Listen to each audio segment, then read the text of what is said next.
Welcome in to the U.S. Cowboy headquarters here in the Fort Worth Stockyards. We are joined by Garrison and Allen, fresh off announcing the Sandhill Stock Show and Rodeo. So how was first time there in Odessa? Yeah, absolutely. How was that? We'll start there. Dude, it was awesome. It was really fun. I had a great mentor. Randy Corley's the best, and got to be there with him on his last year, which was one special for that reason, but it also was special because it was my first year to go to first time ever in Odessa, period, but let alone at the Sandhill Stock Show and Rodeo. And you've always hear about it, like especially I live up north, and so you always hear about these winter rodeos down in Texas, and to be a part of one was absolutely amazing, and a legendary one like the Sandhill Stock Show. Randy and Bob too, both big early influences. I don't want to say like why you do, but it seems evident that both of them have obviously had a big impact. No, absolutely, and they were friends of my dad's back in the day and stuff, so I knew him growing up, and then when I when I wanted to start announcing, my dad kind of reached out to Randy and Bob, and they just kind of took me under their wing, and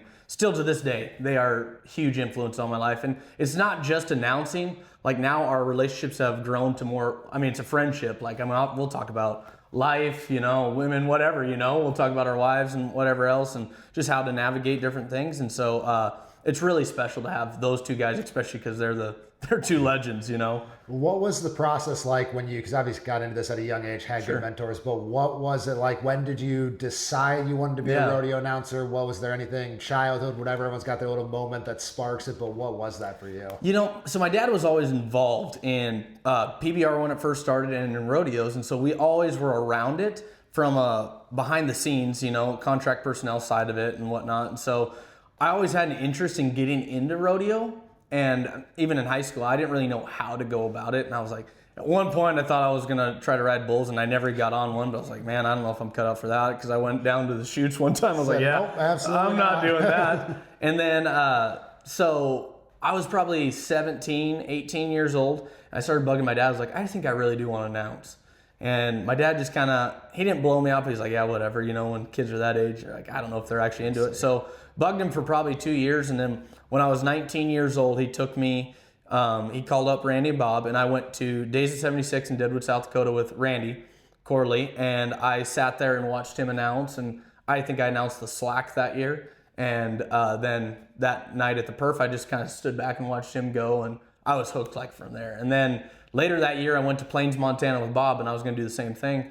Well, we're up in the announcer stand on the first perf after I'd already done slack, and he hands me a microphone and said, go ahead, kid, tell him a story. And I'm like, I'd never picked up a microphone, I've never really done that. So that was kind of my first introduction into it. And then I did, Little Britches, rodeos, high school, stuff like that for a couple years, and then got my PRCA card and announced with Randy at Days of 76 was my first one in Deadwood with my card. So yeah. What surprised you when you got up there? You're with Randy and Bob, just like you're 19 years old and you're like, oh, you show up, you say some stuff and you go home or whatever. But what struck you about their process, what they're doing ahead of the perf, during the perf, etc.? I think the big thing too is, and this doing media stuff, is like the more you do it, and they've done it for years, is what to say, like where your mind's kind of going with something. Even if nothing's happening in the arena, like you still have stuff to talk about. And that was like, for me at the beginning, I was like, man, I announced this guy, but he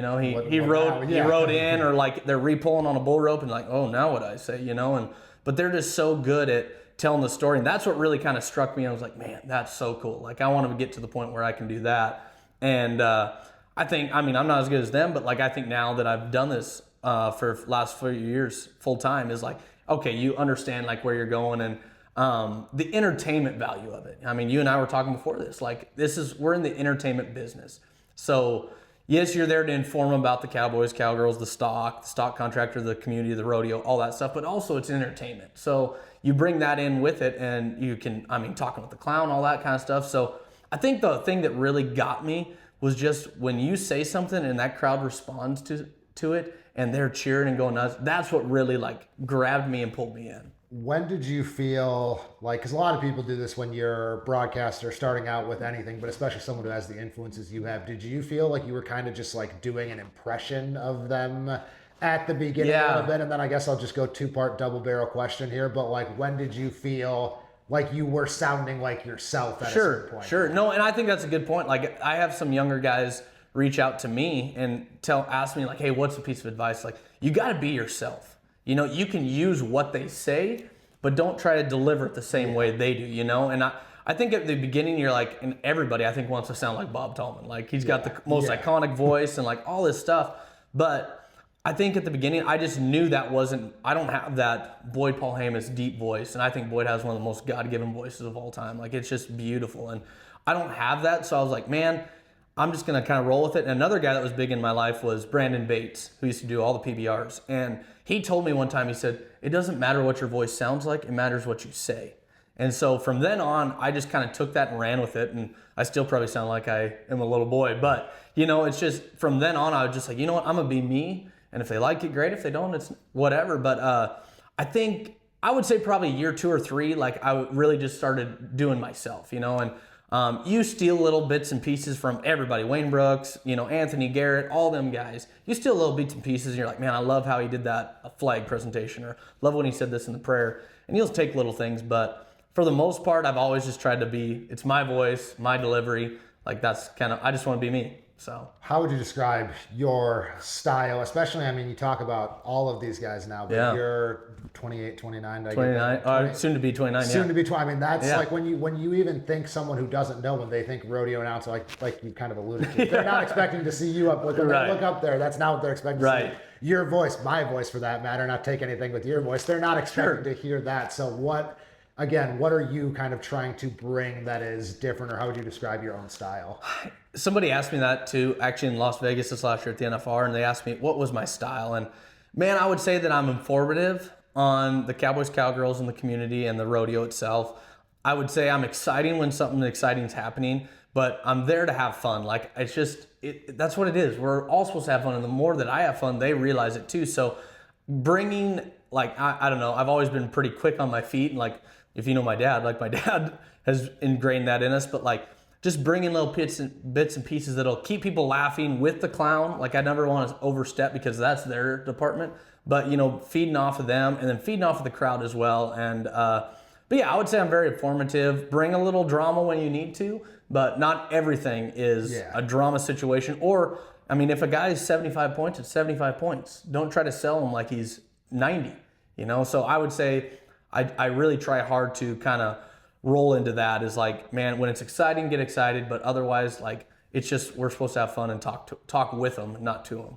I'm really glad you said that, because sometimes I feel, like you said, if it's 75 points, you don't need to sell it any other way. You'll be watching a rodeo sometimes and it feels like an announcer can be so caught up in trying to sell the show to the audience, but then not respecting them, that they know that 9-5 in the tie-down roping is good, but it's not great. We don't need to explode, act like it's great. But like you said, when there is a big moment, then you stay reserved. When someone is 90, we go, oh, okay, that's probably going to win the rodeo. That deserves a probably going to win the rodeo like call, and not the same call as everyone else. And it's another thing that's added into that is Cowboy Channel now. You know, I mean, so that night at you take the first night I announced at Odessa, you know, they were already 3 perfs in. So this is perf number 4. So it might be winning that night performance, but still people on the Cowboy Channel know who's winning it and all that stuff. So you have to be mindful of that a little bit. I mean, we're hired to be there for the in-arena crowd, I always say, but you also got to be mindful of that too, because you go to screaming for an 82, you know, bronc ride. It's like, man, it's an 82. Like, it might be winning that night, but it's not winning the whole rodeo. So yeah, you have to be mindful of that as well. That brought up something I wanted to get into. How does that change for you? Because you're on the Cowboy Channel. You're not a play-by-play guy. Like you said, you are supposed to be in arena. For 95% of these rodeos on the Cowboy Channel, though, the in-arena guy kind of serves, I mean, he does serve as essentially the play-by-play too. So has that changed what you do at all? I think a little bit in, like, when you're kind of talking to the crowd, like, especially in the opening, you know, like a lot of guys will say, and I'll say it too, like, we're live all over the Cowboy Channel right now, and like, just telling them how great the rodeo is.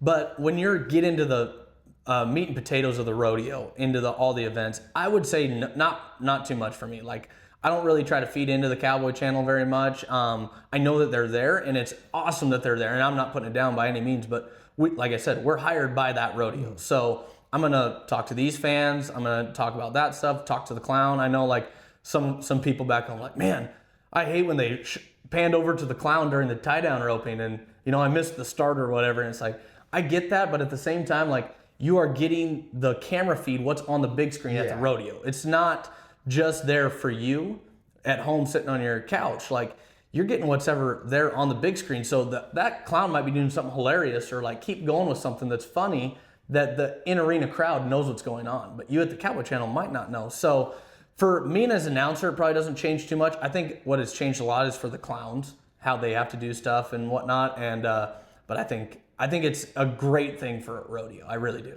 Do you then think about too, I know you said it doesn't change a lot, but there's now times where, hey, guy is 89.5 points in Odessa.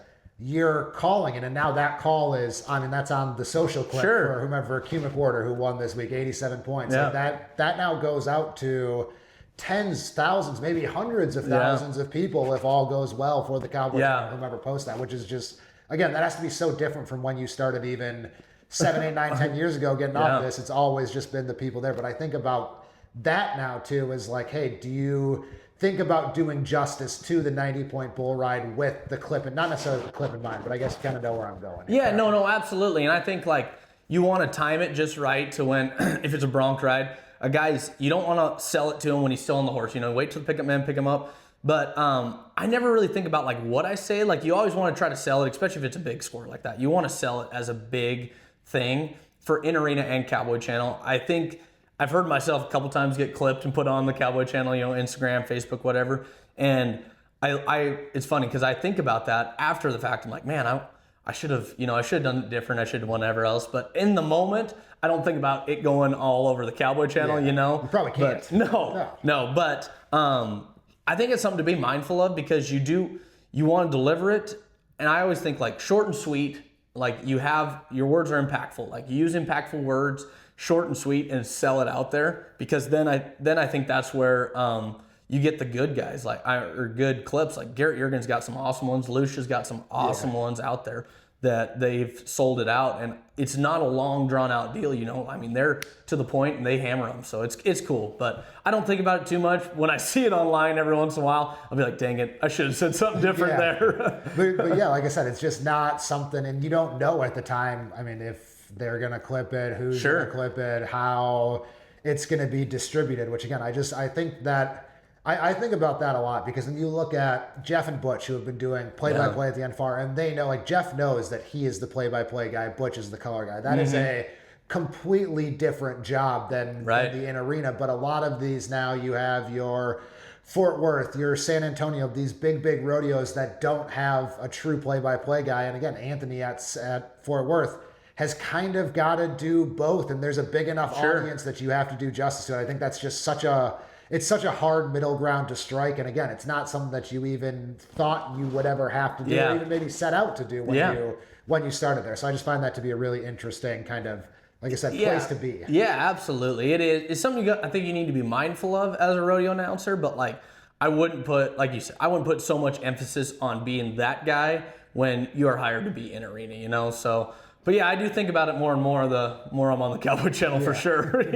How else has, over the last 10 years, you've just seen, obviously we've talked about the Cowboy Channel a bunch, but just how has rodeo changed, announcing changed, all of that type of stuff? Man, I think COVID was a huge year for us, and I think it helped us. I mean, it was a terrible thing that happened, but like it helped us in the long run, because I think people realized, like, man, you know, this stuff could go away. So like attendance I remember after COVID, like attendance was up everywhere. You know, and I live in South Dakota where we didn't shut down and we had rodeos all summer long and whatnot. So we didn't notice it as much as like some other places, like California obviously was pretty rough, and like they shut down all those rodeos. But I would say that's grown the attendance wise. I think we're doing a great job of telling stories about contestants. I think, you know, like when I first was coming around and really starting to pay attention to it, it was just like, yeah, you know, he's there, you know, he's number one in the world, but like we don't tell the backstories. And I think we're doing a lot better job of that. And I think that creates more fans and brings people in. And I mean, it's crazy when you ever say a right name, you know, they go nuts because they know who that is. Or, you know, Haley Kinsel, Lisa Lockhart, whoever else, like they know who those people are. And so I think we're doing a good job of that. And I think we're doing a good job of telling the community, whether it's Fort Worth, whether it's Salinas, whether it's Rodeo Rapid City, whatever else, telling the story about the rodeo itself and the community that jumps behind that rodeo. So I think that's some of the biggest things that I've noticed in the last couple of years is starting to tell more of those stories. And then, I mean, the competition gets better. The horses are unbelievable now. The bulls are so good. I mean, the competition just keeps getting better and better. So that is inevitable. And I think you look back in the 50s, then in the 80s they were better, and so on and so forth. They're always going to get better. So I mean, you go now and you look at the way some of these bulls and horses buck compared to the way they used to, and what used to be an 85, 90 point score, and what it is. Yeah. Like, I'll do stats and stuff on everything, and it'll say, okay, this guy's got 50, 85 plus point ride. If they have the most in the last, let's say 5 or 6 years in 85 plus point rides, 87 and a half, 90, whatever it is. Yeah. You're going, I don't always say it, but I'm going, that's probably the most all time in a season, just based on like where we're going and how much better. Like, if you got the best in the last, if you have the most 90 point rides in the last 10 years, I'm going to guess that season is probably the most all time. If you're Stetson right, doing 13 90 point rides last year in the bull. I mean, that's unheard of even 10, 15 years ago. Right. So. And I mean, the breeding programs now with these stock contractors have gotten so down to a science even more. I mean, they've stepped it up unbelievable. And it's cool to see. And like, I kind of do nerd out every once in a while talking with some of them, like where the stud came from, where the mare came from, then we got here, all this different stuff. And it's really cool. I think Zeke Thurston put it awesome he did that Let's Freaking Rodeo podcast. And he was talking about everybody's got, or not everybody, but there's a lot of people that have bulls, and you're bucking those bulls at an early age, and their lifespan isn't very long. But horses, I mean, you're waiting 15 years, 12 years to see if your horse is even good enough to go at some rodeos. And so it's really cool I love watching the bucking horse side of things and like seeing how these stock contractors are really stepping up their breeding programs. And it's really cool to see that. I tell people, because I don't come from a Western background, so I always tell people that they are race horses that just happen to play a different sport. Like 100%. They are raised the same way. One's your wide receiver, one's your linebacker, one's your basketball player. I don't know the exact comparison, but that's how I've always looked at it. When you go out and you see how they're taking care of these horses, and you see the thought and the science that goes into the breeding, I think that would blow the average person's mind. 100%. Just how much we are truly doing here to make these horses so good. It's like what you said with the contestants. That was always my big thing is, hey, we've got to tell these stories along the way, because if you win Fort Worth, that goes a long way in making it to the NFR. And it used to be you get, 5 to 10 rodeos taped away throughout the year, then maybe the NFR live on Great American Country, CBS Sports Network or whatever. But it would always feel like, oh, these top 15 were just dropped out of the sky in Las Vegas, and now they're going for a world champion. But it's like, no, every single one of these guys won 7 or 8 rodeos. They were up and down, and it's how do we get here, and how do we tell the story of the full season, which is a credit to rodeo announcers have gotten, even since the beginning of the Cowboy Channel, so much better at being able to fill in those blanks of, like you said, here is Stetson Wright. Here is why if you have never heard of this guy, here's why you should stop drinking your beer right now and pay attention to what's about to happen, because it's absolutely different. And I mean, especially with Stetson, we're watching somebody who will rewrite the history books. I mean, he really is. He's not done, not even close to being done, but absolutely, dude. With these breeding programs with these horses, back to that, it's down to a science of what they eat. I mean, how many times they get bucked out in a month, how many times they get to travel. It's not just like your run-of-the-mill guy just throws a bale of hay out there for him, says, we'll pick him up on Friday and go to the rodeo. No, they're full out, they're an athlete. I mean, they really are, and they're treated like it at home. And these stock contractors, that's their family, and it's really cool. But absolutely. You look at these guys, and Stetson is, he is so unbelievable, and he is such a good representation of rodeo. In the arena and outside. It's just, he's a class act all the way around. And I think the Trevor Brazils, the Ty Murrays are just like that. And it's cool to see the next guy that's kind of in that position be a class act like that. Yeah, and I do feel like I said, we've kind of alluded to, we're just doing a better job overall in the industry of building these stars. And Ty Murray broke through, and Trevor Brazil broke through a little bit, and Larry Mahan did 30, 40 years ago. And there's always, but now it feels like, there's 5 or 6 guys at any given moment who could become little more mainstream sports stars, being the consciousness of America, really, more and more, which again I think is good for everybody. The more rodeo athletes that people know, basically. Like him or hate him, Rocker Steiner is good for rodeo. 100,000%. Yeah, he's one of my really good friends, and I love Rocker, and he is a great guy. He's so passionate about what he does, and sometimes I think people mix up the passion for arrogance, and it's not that at all. He's confident when he does, but anybody is that plays a professional sport. Yeah. And so Rocker Steiner is so good for it. Stetson Wright, Chad Mayfield, Riley Webb is great for it as well. Wasey Shala now getting in that race with Stetson. That really adds a little bit more drama to the whole deal. Haley Kinsel, I mean, all these people that are making the NFR right now are so good for rodeo. Yeah, 100%. Before we go, I want to back up. This is actually something I wanted to start you're good. with. But when you are preparing for a rodeo, just what is that entire process? What's non-negotiable when you sit down, when you see the day sheet? Just where do you begin? Because I do think it's kind of like we talked about before, the athletes. You don't just show up and get a day sheet. You do hours and hours and hours of work to be able to do the 3-hour perf every Sure, yeah. So it depends on how many perfs there are and whatnot, and kind of how the rodeo is, structured. But I'll look at the trade list, and I just start on my homework on the trade list. But when we first see the trade list, obviously the stock is not drawn and all that stuff. So I go through and do a bunch of homework. But I mean, you're looking up, and I mean, if I look up your name, I look it up in PRCA.com. You're looking at NFRs. How many NFRs has he been to? How much money has he won in his career? Because there's some people that probably don't like to talk about that, because when you look at a professional sport, Stetson Wright's won $4 million. They're like, oh, that's it. But 8 seconds at a time, when he's winning it every weekend like that, and some weekends he's only winning $5,000, $3,000 at a rodeo. I mean, it's impressive to say $4 million. But you're looking at how much money. This is for me. World championships. You look up. I'm looking for Resistol Rookie of the Years if they've ever won that. Looking up college stuff, whether they've ever done that stuff. Went to college national finals. And then you go back, and like right now in this time of the year, it's tough because you don't want to harp too much on, hey, he won Vernal, Utah last year. It's like, and especially like in Odessa, like it's probably not relevant for them. But like, hey, so far this year, he's competed at 5 rodeos and he's placed at every single rodeo. Stuff like that you're kind of looking for. But you go through each and every person. And I mean, you get down to, if there's 10 in an event, there's 70 contestants that you just did. And then you have to go to the stock, and you're looking up all the stock stuff. And I try to get as much stock stuff as I can before the production meetings. Then we go and I talk to the stock contractor, like, hey, what do I need to know about this horse? And we just go through every single one. But yeah, there is probably, from start to finish, I would say it's probably about 4 hours of work before we get on the announcer stand, So I have a little routine that I do. I wake up, eat a little breakfast, drink coffee, do my homework. I'll try to get a nap in if I can. If not, then I'll go to the production meeting. Then your rodeo time. And then you're trying to figure out how you're going to play it all out, and that's in production meetings, some of them are awesome. Some of them are, you're like, yeah, just go ahead and go do it. You're like, oh, okay, whatever.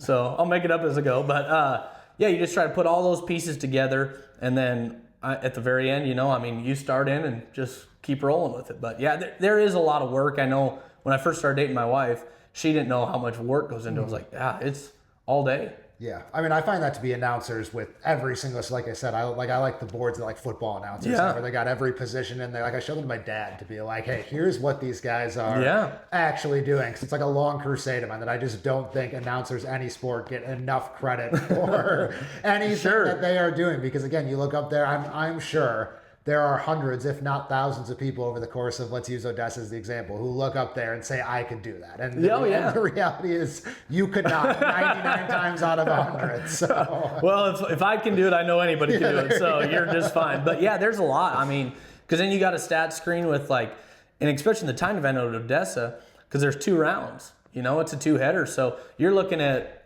there's an aggregate leaderboard, there's a round leaderboard, then the guy's name pops up. You're like, well, he was no time in the first round. Now he's just going for day money in the second round. And like, I mean, there's just a lot of things there's a lot of things you can talk about, which is awesome. But at the same time, you don't want to bore them by just throwing stats at them. Like I said, people just don't care. They want to hear a story. They want to hear about a Stetson Wright. They want to hear about a Wasey Shala. There was a team roper that was up, JC Yekwo, who missed the NFR by 1 spot last year. He finished 16th in the world. And like, to me, that's a story that I would like to tell, and it's not belittling him by any means, but like that just pulls people into his life and like, dude, I'm cheering for this guy. Like, he's an underdog. So stuff like that. And I mean, also that's a good example because that illustrates in Odessa, hey, if he wins some day money today, that's the difference. It's $2,000 and he goes to the NFR, which 100%. also I think ties back into everything that we're saying there. I was talking to Statler right after he won the world, and he gave a great quote because he beat Ryder by, I think, $340. And he was like, that's finishing fifth at a $5,000 added rodeo in the middle of August. That's what I won the world title by. So yeah, like you said, anything like that to explain, hey, pay attention, because this could be the difference right here, right now, could be the difference in January between NFR and no NFR. Yeah, absolutely, dude. So, yeah, it's crazy how it all adds up at the end of the year, because, yeah, like you said, I mean, it's $350 separate a world title and getting Statler's first one, which I was happy for. I mean, I'm a big Ryder fan, but I'm happy Statler finally got one. So now we're rooting for Rusty. As many of them, I just kind of think it's so, like, as many of them can win world titles as possible. So again, you can explain to a layman fan, like, hey, there's these four brothers. They have all won world champion right now, three of them. But in the future, potentially, they've all won the world championship in this event in the last 10 years. And people right away, you don't need to know anything about the sport. You go, oh, okay, that clicks to me. Right? That resonates with me. Yeah. I understand that. Yeah. That's what I was saying. I actually said that about Rocker when he won the world. I was like, it was very important that Rocker won the world, obviously because he wanted it so bad. Yeah. But because of who he is and the way he carries himself, you tell someone who doesn't know anything about rodeo, hey, they've been to the NFR, they might know what that means. If you say world champion bareback rider, they don't need to know anything else. They just know he is the best at what he does. Boom, that instantly informs me about who he is, and his representation and what he means to his sport is so much easier to understand. And what he means to his family. I mean, his dad's a world champ bull rider, his dad's a world champ steer wrestler. I mean,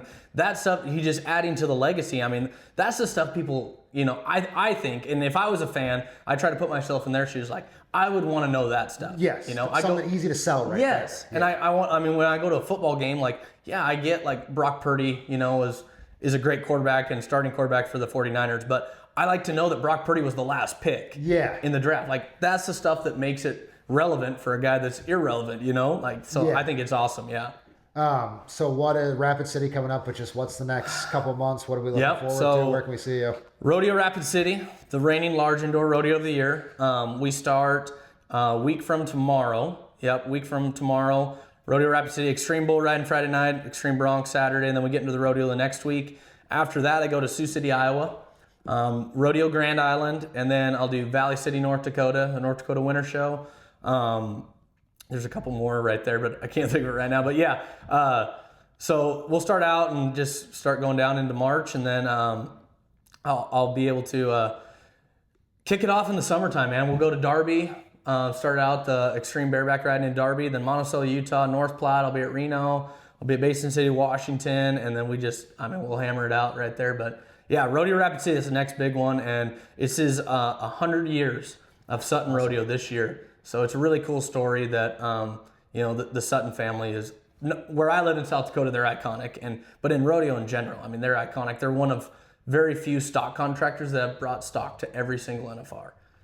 Since it started in 1959 here in Dallas. And so, it's cool to be a part of that and I feel like I'm a family member with them, I mean, I love the Suttons to death, and they're such a great family. And I think Jim Sutton was so innovative back in the day. I mean, starting the Wrangler bullfights and starting Rodeo Rapid City and stuff like that, just how he did things was so innovative. And then you go to the next generation of Steve and his wife, Kim, and they've just picked up right where Jim left off. And then the next generation down, Brent's a pickup man, and he's a shoot boss at NFR and stuff like that. And then Amy kind of runs everything production-wise, and she's awesome. And then Bryce, the other boy, he takes care of all the stock. I mean, he is the stock guru right there. And so it's just cool to be a part and see the family grow. And now generation number 6 is coming around with the other grandkids, and they're starting to get involved into it as well. So it's going to be a special year. 100 years there with the Sutton Rodeo and then Rodeo Rapid City. Feels like a great note to end on right there. Thanks for stopping by. Thanks for helping us break in this new portion of our studio. It was great to have you. Yeah, man. Thanks for having me. This is awesome here. Yeah, of course.